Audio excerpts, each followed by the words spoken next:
Morning everyone. 12th class राष्ट्र निर्माण की चुनौतियाँ। फर्स्ट वीडियो के अंदर हमने ये फर्स्ट चैप्टर शुरू किया था राष्ट्र निर्माण की चुनौतियों की। राष्ट्र निर्माण के सामने, राष्ट्र का निर्माण करते समय उसके सामने क्या क्या चुनौतियाँ आती हैं। इसके अंदर हमने सबसे पहले राष्ट्र को परिभाषित किया कि राष्ट्र होता क्या है, किन किन तत्वों से मिलकर राष्ट्र बनता है और राष्ट्र निर्माण के लिए हमें किन किन चीज़ों की आवश्यकता होती है।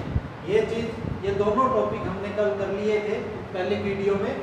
आज राष्ट्र निर्माण में बाधक यानी वो तत्व कौन से हैं, वो कारण कौन से हैं जो राष्ट्र निर्माण के अंदर सबसे ज़्यादा समस्या उत्पन्न करते हैं या रुकावट उत्पन्न करते हैं। इसके अंदर सबसे पहले आता है जातिवाद। जातिवाद की भावना यानी जैसा आप सबको पता है कि देश के अंदर, हमारे देश में, यहाँ तक कि हमारे गांव में भी अनेक जातियों के लोग रहते हैं और हमारे अंदर राष्ट्रीय भावना का अभाव रहता है। यानी हम किसको प्राथमिकता देते हैं? हमेशा अपनी जाति। जब भी कोई समस्या उत्पन्न होती है तो जब भी चुनाव होते हैं, जब वोट डालने की बात आती है, तब हमेशा हम क्या देखते हैं? सबसे पहले अगर हमारा कोई नज़दीकी है या हमारा कोई जाति के लोग हैं जो चुनाव में खड़े हैं, तो हम हमेशा उनको वोट देते हैं। हम देश को सर्वोपरि नहीं समझते। हम क्या नहीं करते? हम अच्छे लोगों को चुनाव में नहीं जिताते। या इससे क्या है? सरकार का सत्र गिरता है, भ्रष्टाचार बढ़ता है और राष्ट्र निर्माण में ये क्या है? जातिवाद क्या है? बाधक बनती है। दूसरा, देश के अंदर जो हमारे नेता हैं वो क्या करते हैं? वो हमेशा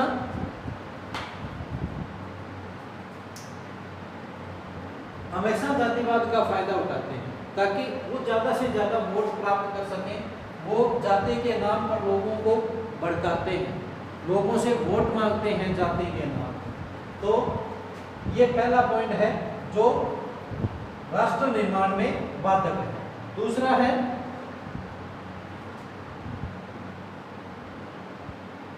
भाषा।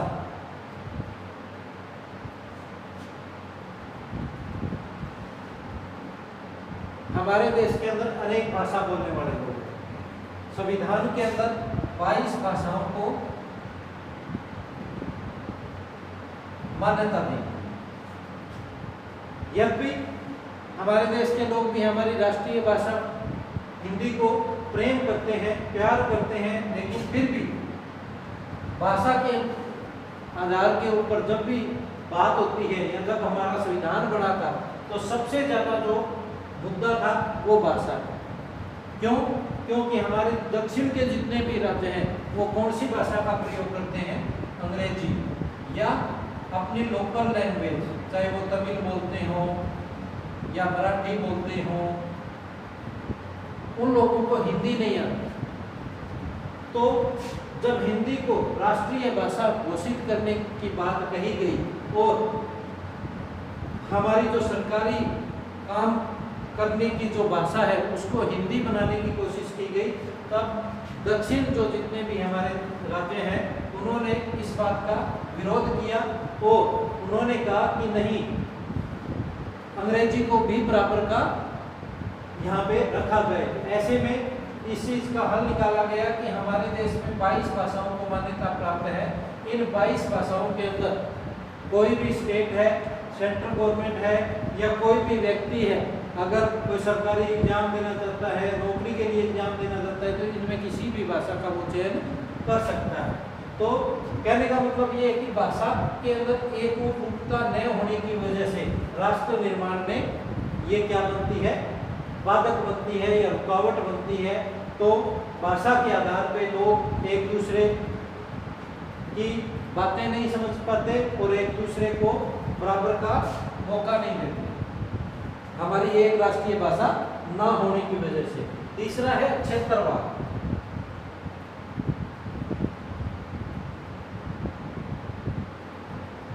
पहला जातिवाद, दूसरा भाषा, तीसरा क्षेत्रवाद। यानी हम सिर्फ अपने क्षेत्र के बारे में सोचते हैं। जब भी कोई राष्ट्रीय मुद्दा होता है तो ऐसे में हम सबसे पहले किसके बारे में सोचेंगे? अपने गांव के विकास के बारे में, उसके बाद अपने जिले के विकास के बारे में, राज्य के विकास के बारे में, तो फिर कहीं ना कहीं राष्ट्र की बारी आती है। तो हम क्या करते हैं? उल्टा करते हैं। जबकि हमारी सोच क्या होनी चाहिए? सबसे पहले क्या होनी चाहिए? राष्ट्रीय सोच होनी चाहिए कि हमारी जो भावना है वो राष्ट्रीय है। जबकि हमारी भावना कौन सी होती है? अक्षेत्रवाद, यानी हमारे क्षेत्र का विकास होना चाहिए। तो ये क्या है? ये राष्ट्र निर्माण में सबसे बड़ा बाधक तत्व है, क्योंकि अलग अलग क्षेत्र के लोग अपनी अपनी समस्याओं के लिए जब आवाज उठाते हैं तो ऐसे में कई क्षेत्रों का विकास ज़्यादा हो जाता है और कई क्षेत्रों का विकास नहीं हो पाता, जिससे एकरूपता नहीं बन पाती और राष्ट्र निर्माण के लिए ये क्या है? खतरनाक है, समस्या है। तीसरा क्षेत्रवाद। इसके बाद 4 नंबर पे है कि जो हमारा प्रशासन है, प्रशासन का गिरता सत्य।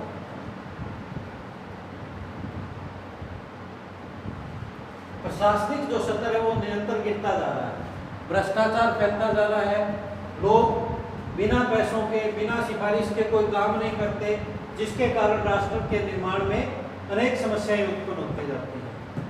इसके पीछे इस गिरते स्तर का कारण कहीं न कहीं हम नागरिक ही भी हैं। क्यों? क्योंकि हम ऐसे लोगों का चुनाव नहीं करते जिनका चरित्र अच्छा हो और जो देश के विकास में अपना योगदान दे सके।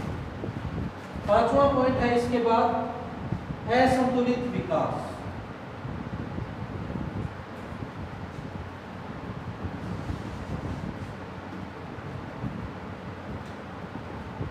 असंतुलित विकास का मतलब है कि जब देश के अंदर, आप सबको पता है कि अलग अलग स्टेट की अलग अलग परिस्थिति है।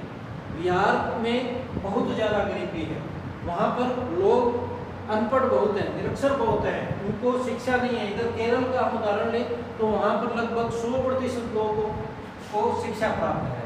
तो ऐसे में हम कहेंगे कि असंतुलित विकास है। एक क्षेत्र का विकास इतना अधिक हो जाता है कि वो लोग अपने जीवन स्तर को बहुत ऊंचा उठा देते हैं और एक क्षेत्र का विकास हो नहीं पाता है, जिसके कारण वो बार बार उनके अधिकारों को, उनको उनके अधिकारों का पता नहीं होता, वो अपने अधिकारों का प्रयोग नहीं कर पाते, शिक्षा प्राप्त नहीं कर पाते, निरंतर गरीबी में अपना जीवन व्यतीत करते हैं। तो ये भी क्या है? असंतुलित जो विकास है वो क्या है? राष्ट्र निर्माण में बाधक है। इसके बाद 6वां है सांप्रदायिकता।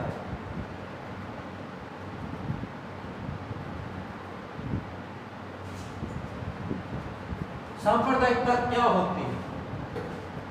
इस शब्द का अर्थ क्या है? संप्रदाय, संप्रदाय यानी एक समूह, एक ऐसा समूह जिसमें एक रूपता पाई जाए। या तो एक जाति के लोग हो सकते हैं, या एक भाषा बोलने वाले लोग हो सकते हैं, या एक धर्म के लोग हो सकते हैं। तो उनमें सांप्रदायिकता की भावना कब आती है? सांप्रदायिकता की भावना का मतलब है कि अपने समुदाय को सर्वोपरि समझना और दूसरे समुदाय को अपने से नीचा समझना, निकृष्ट समझना, हीन समझना, ये क्या है? सांप्रदायिकता की भावना है। और ऐसा जिस राष्ट्र में पाया जाएगा, ऐसे में उस राष्ट्र का निर्माण या विकास नहीं हो पाएगा जब वहाँ पर रहने वाले अनेक समुदाय एक दूसरे से नफरत करेंगे या एक दूसरे को छोटा समझेंगे, अपने आप को बड़ा समझेंगे। तो ये सांप्रदायिकता की जो भावना है वो राष्ट्र निर्माण में बाधक तत्व है। उसके बाद 7वां है गरीबी।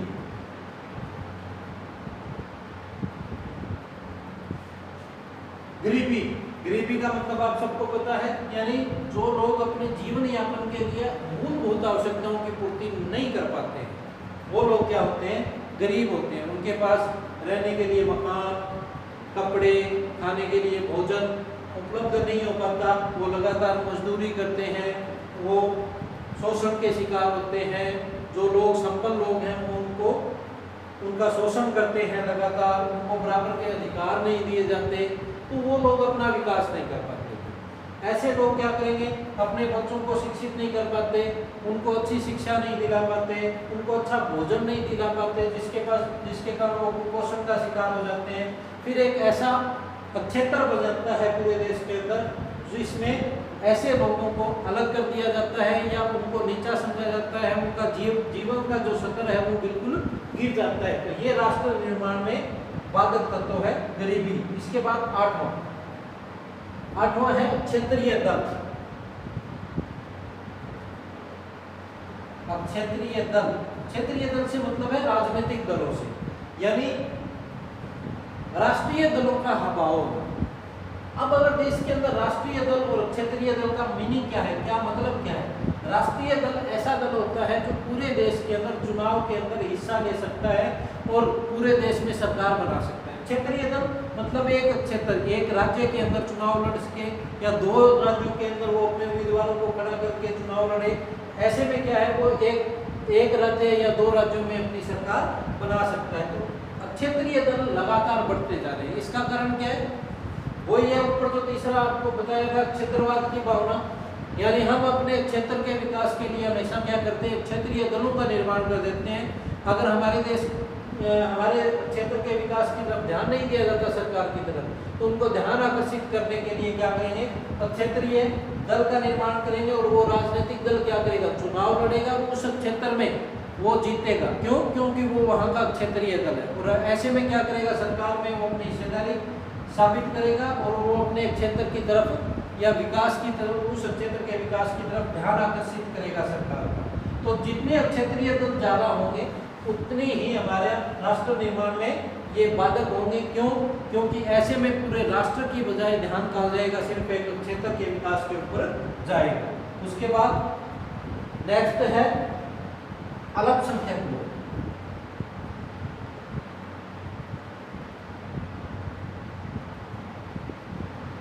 अल्पसंख्यक लोगों के अधिकार या इनका शोषण राष्ट्र निर्माण में बाधक है।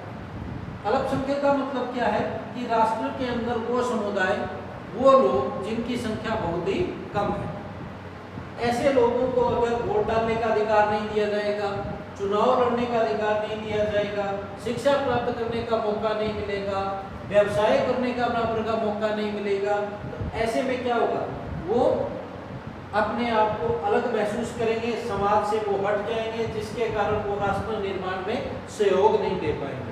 तो उन अल्पसंख्यक यानी जिन लोगों की संख्या कम है उनको भी हमें साथ लेके चलना पड़ेगा अगर हमें राष्ट्र का निर्माण करना है तो। इसके बाद नेक्स्ट है दोषपूर्ण। हमारी जो शिक्षा प्रणाली है वो क्या है, दोषपूर्ण।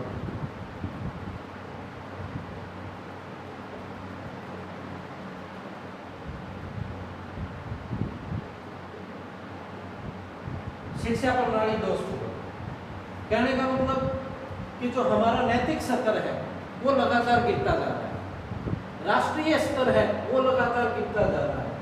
आज का समाज जो है ऐसी शिक्षा बच्चों को नहीं दे पा रहा है जिसके कारण उनके अंदर देश प्रेम की भावना जागृत हो सके, उनका नैतिक जो पतन लगातार हो रहा है वो उसमें सुधार होके नैतिकता की तरफ वो आगे बढ़े। लगातार बच्चों के मन में जो पश्चिमी सभ्यता की तरफ आकर्षण बढ़ता जा रहा है, ये हमारी जो दोषपूर्ण शिक्षा प्रणाली है इसकी वजह से। यानी कहीं न कहीं हम बच्चों को शिक्षा सही तरीके से नहीं दे पा रहे हैं, जिसके कारण एक राष्ट्रीय चरित्र का निर्माण नहीं हो पा रहा है। लास्ट 11वां है राष्ट्रीय चरित्र का अभाव। राष्ट्रीय चरित्र का अभाव।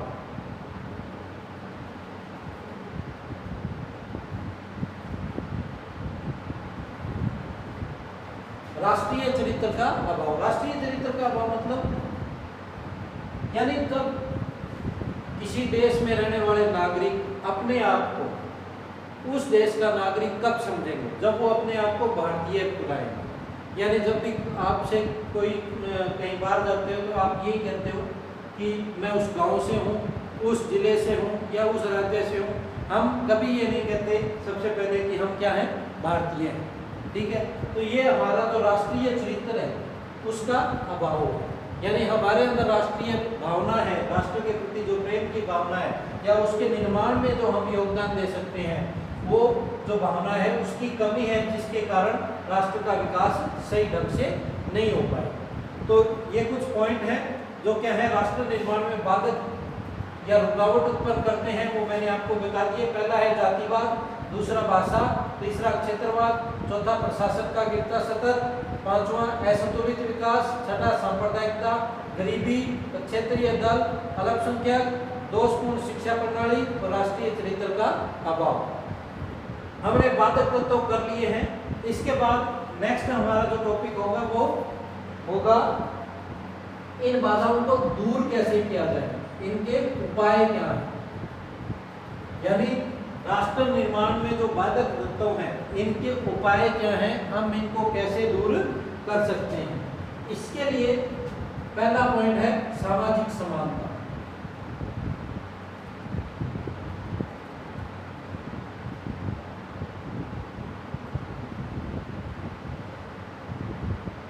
समाज के अंदर रहने वाले प्रत्येक वर्ग, प्रत्येक समुदाय, प्रत्येक जाति वर्ग के लोग या प्रत्येक भाषा बोलने वाले लोगों को ये एहसास होना चाहिए कि सभी के साथ हमारे समाज में समानता का व्यवहार किया जाता है, किसी का शोषण नहीं किया जाता, सभी को एक जैसा अधिकार दिए जाते हैं ताकि वो क्या करे, राष्ट्र निर्माण में सहयोग कर सके। इसके बाद है दूसरा है आर्थिक समानता।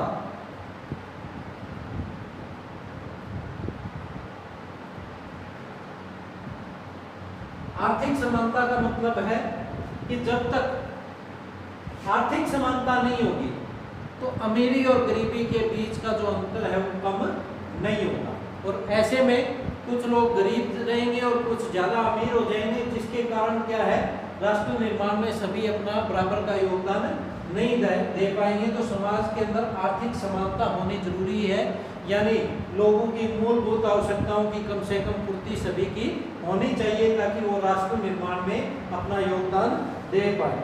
उसके बाद तीसरा है प्रशासन में जनता का विश्वास।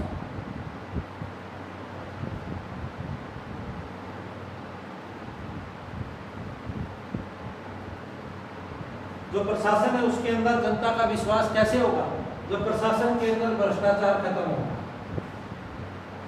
जब पारदर्शिता आएगी, यानी कोई भी काम है वो प्रशासन में जितने भी अधिकारी कर्मचारी वो समय पे पूरा करें और जनता को ये भरोसा दिलाएं कि वो उसी के लिए काम करते हैं। तो ऐसे में जनता क्या करेगी, प्रशासन के ऊपर विश्वास करेगी और इससे क्या होगा, राष्ट्र के निर्माण में सहयोग मिलेगा। इसके बाद नंबर 4 है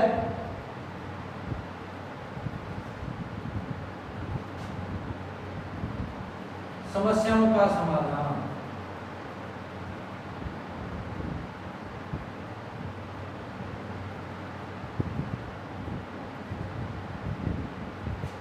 देश के अंदर जिसकी भी सरकार होती है उस सरकार को ये चाहिए कि जो लोगों की जो समस्याएं हैं उनका शीघ्र से शीघ्र समाधान हो। अगर समाधान नहीं हो पाएगा तो वो राष्ट्र के विकास में फिर अपनी भागीदारी नहीं दे पाएंगे। तो उनकी समस्याओं का समय समय पर जल्दी से जल्दी सरकार द्वारा समाधान किया जाए। नंबर 5 है समुचित शिक्षा व्यवस्था।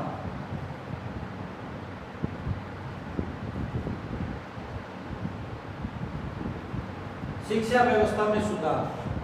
जब तक शिक्षा बच्चों को जो शिक्षा दी जाती है उसके अंदर नैतिकता के आधार पर जो शिक्षा दी जाए, इससे उनके अंदर नैतिकता को बढ़ाया जाए और राष्ट्र प्रेम को बढ़ाया जाए ताकि वो अपने राष्ट्र के विकास में आने वाले अपने भविष्य में सहयोग दे पाए। इसके बाद छठा है राष्ट्रीय प्रतीकों का सम्मान।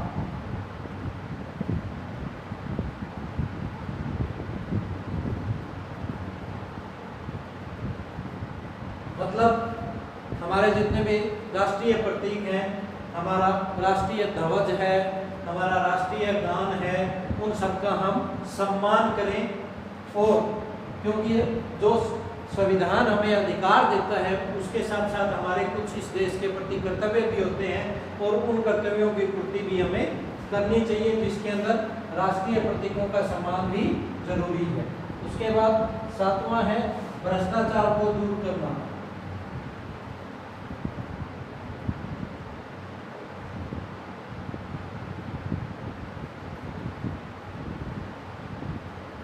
सरकार के अंदर, राजनीतिक पार्टियों के अंदर, प्रशासन के अंदर जो भ्रष्टाचार फैला हुआ है वो जब तक दूर नहीं होगा तब तक राष्ट्र का निर्माण या विकास सुचारू रूप से नहीं हो पाएगा।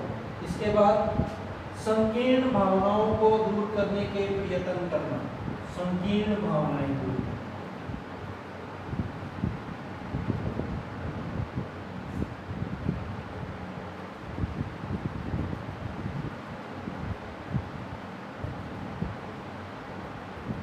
संकीर्ण भावनाएं दूर करना यानी हमारे के अंदर, मन के अंदर जो दूसरे धर्म के लोगों के प्रति जो भावनाएं हैं, या एक समुदाय अगर दूसरे समुदाय को अपने से नीचा समझता है, एक धर्म के लोग दूसरे धर्म के लोगों के साथ अच्छा व्यवहार नहीं करते, वो उसको छोटा समझते हैं, नीचा समझते हैं, तो उन भावनाओं को दूर करके उनके मन से ये शंका निकाल के उनको बराबर का मौका मिले ताकि सांप्रदायिकता की भावना को कम किया जा सके, सांप्रदायिक झगड़ों को कम किया जा सके और राष्ट्र का निर्माण हो सके। उसके बाद 9वां है संतुलित आर्थिक विकास।